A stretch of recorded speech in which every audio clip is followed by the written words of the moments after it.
Hello, I'm Brad Myers, and I'm going to be demonstrating the Peridot User Interface Management System. Peridot stands for Programming by Example for Real-Time Interface Design Obviating Typing. Peridot allows the user interface designer to create complex, graphical, highly interactive, direct manipulation interfaces by demonstration without programming. This is achieved by applying ideas from visual programming, programming by example, constraints, and plausible inferencing.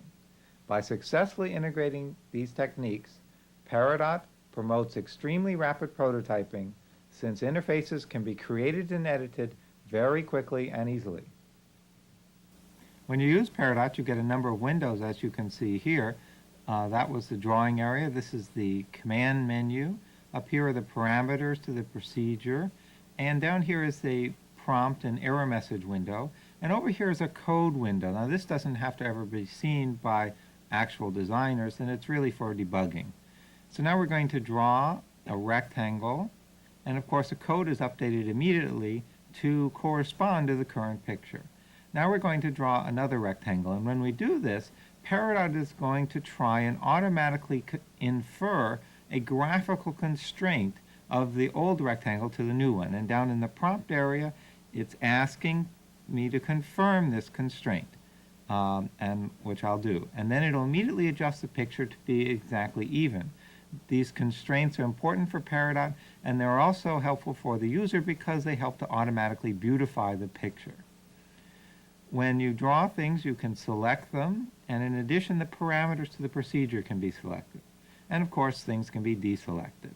Now what we're going to do is edit this picture, and when we do, we can use the mouse to draw the new extent for it, and when we change it, the black rectangle is going to change with it because it has a constraint.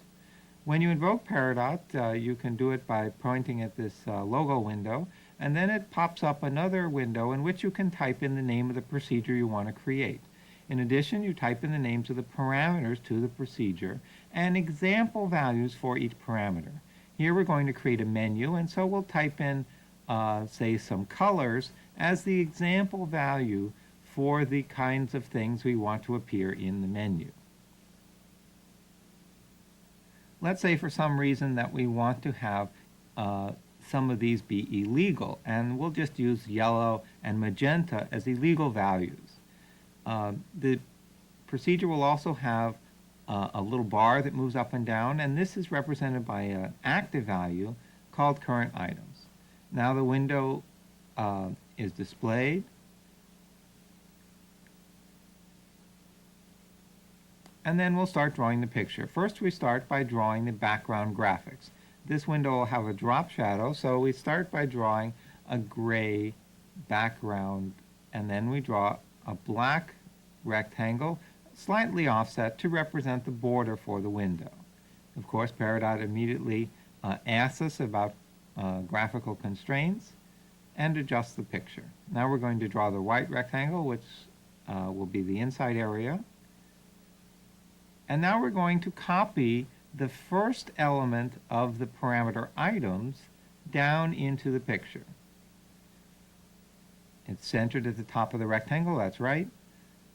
And now we're going to copy the second parameter of the second element of the parameter directly underneath it. Peridot guesses that it's centered underneath, which is correct. And now, since we've done the first two elements of a list, Peridot guesses that we want to do the rest of the elements the same way, and I confirm this, and then it does the rest of the list. Now what I'm going to do is change the size of the white rectangle to be almost the size of the strings, and then Peridot will guess that what I really want is for it to be the size of the entire set of strings, and this is right. And then it'll go through and notice that the relationships with the black and the gray rectangles no longer hold, and it asks me if I want to fix that up, and so I did. Now what we're going to do is erase with a gray rectangle to show which values are illegal. So we draw this little gray rectangle around one of the items. Peridot guesses that it's exactly the same size as this item, which is of course correct, and it adjusts it to show that. Now we'll select this and make it conditional on the parameter illegal items. Peridot guesses that this parameter controls the display by being the name, and then it immediately updates it to show it over yellow and magenta, since these are the ones that are in the parameter.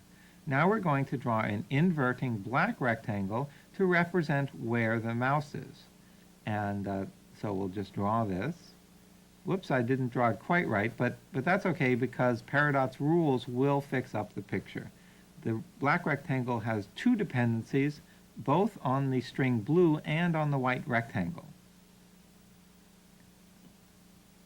Now we're going to define that this depends on the mouse. Now we can't use the real mouse because it's used for giving Peridot commands. So we use the simulated mouse. We pick it up by the nose, place it over the item, and press on the left button.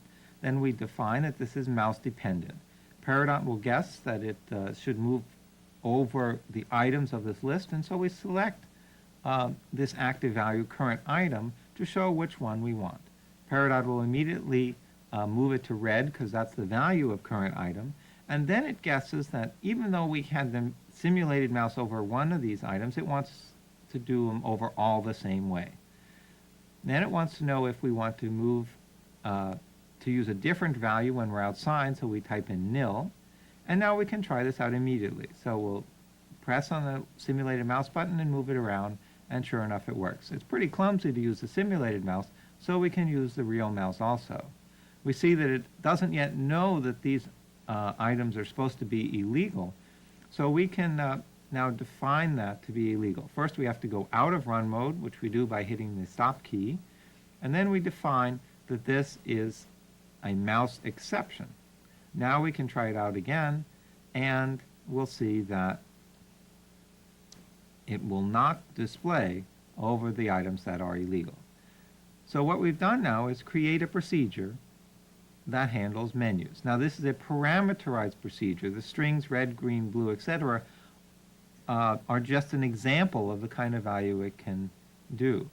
So before we write it out, though, we have to add a return statement, so the procedure will exit and we'll say to return when the interaction is complete. So now we've finished this procedure, we've written it out, and now what we're going to do is execute this procedure on a different set of parameters. So we'll say type in the days of the week as an example of another set of parameters that this might work on. And let's say for some reason that Wednesday and Friday are illegal days of the week, whatever. And so we get the menu. It's the same as this menu. It's the same procedure exactly as this menu, but again, we supply different parameters. Notice that the size has changed and that Wednesday is illegal. Peridot uses Peridot-created menus for its own interface. Here's some pop-up menus. All of these pop-up menus use the same Peridot-generated procedure, and notice that the width of this depends on either the width of the title or the width of the items. A different procedure is used to allow you to select the objects by name. And we're bringing up the Select by Name menu now, and this will display all of the items. There's a little bar, of course, when you move the mouse, and when you press down, you get this little S, which shows which items will be selected when you're finished. You can toggle where the S appears, and then when you're finished, you press on Done, it goes away, and the items are selected. Peridot can also create other kinds of menus. Here's one that looks a little like the Macintosh. It has an illegal item. Here's a sort of a property sheet thing. When you press down, you get this little black circle with the left button, and you erase with the middle button. Here's a menu where the items go back and forth when you press on them. This menu is a menu of colors, and there are 4 arrows. These are separate icons that define the picture. Here's a little number pad. It sort of simulates 3-dimensional pressing. This time we're going to define something different. We're going to define a scroll bar where the indicator can move continuously. This bar will show both the % of the file we can see and where in the file we are looking. So first we'll draw the background graphics, and then we'll draw an indicator bar to show what part we're seeing. The way you do this kind of operation in Peridot is you graphically draw both extremes and tell Peridot to form a linear interpolation between them. Okay, now we're finished with the background graphics, and I'll draw the indicator bar. First, we'll draw it when we can see 100% of the file, and so we draw it to full height. Then we select it and tell it to remember this as one extreme. Then we're going to edit it with the, by specification, we're going to say that the height should be exactly too high. And this represents when we can't see any of the file. So now we're going to select this and tell it to remember this as the other extreme. So then Peridot asks what this should depend on, and we'll select the active value percent seen. Peridot then asks us to type in the value of percent seen that corresponds to this, which is 0, and to the previous, which was 100, and then it immediately updates it to show it 57 out of 100 tall. We can change this to make sure it works, so we'll type in a new value, say 25, and it updates immediately. Now this active value can be changed by application programs also. So we'll go up here into another window, which represents a different process, and type in the set active call. So we'll change percent seen to be, say, 75%. Then the value in the window changes, and of course the bar changes also. Let's change it back to be 20.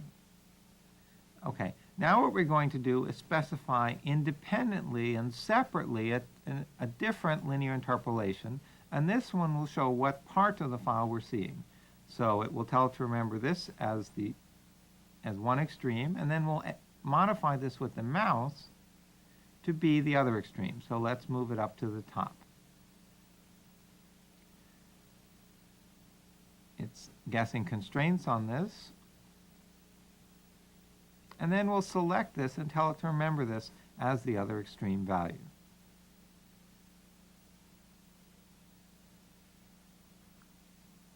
Again, it wants to know what this should depend on, and this time we'll select where in file.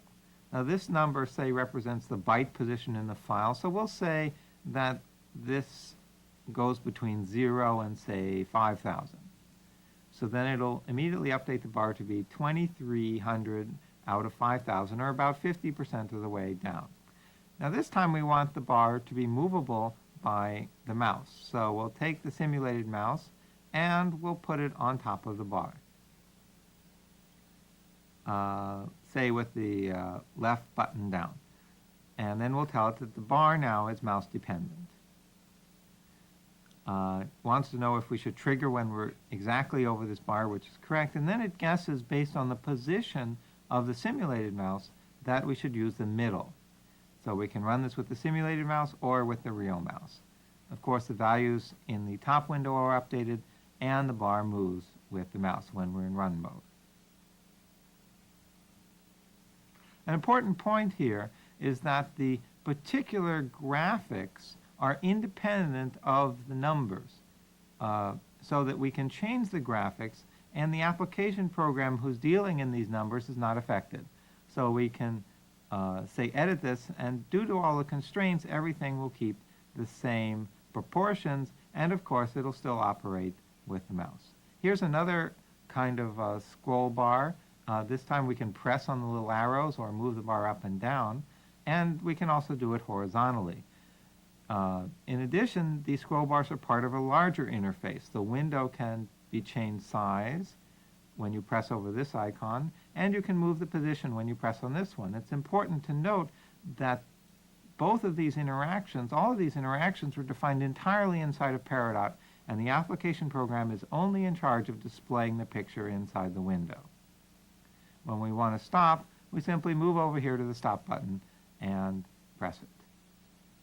This is similar, except you're using a two-dimensional scroll area, which was defined by two independent linear interpolations.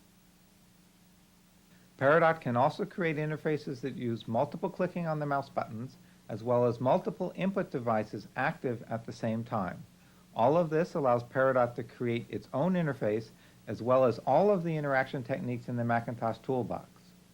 Peridot proves that user interfaces can be created by demonstration without programming, and that visual programming, programming by example, constraints, and plausible inferencing can be successfully integrated into practical, useful, and easy-to-use systems. Thank you.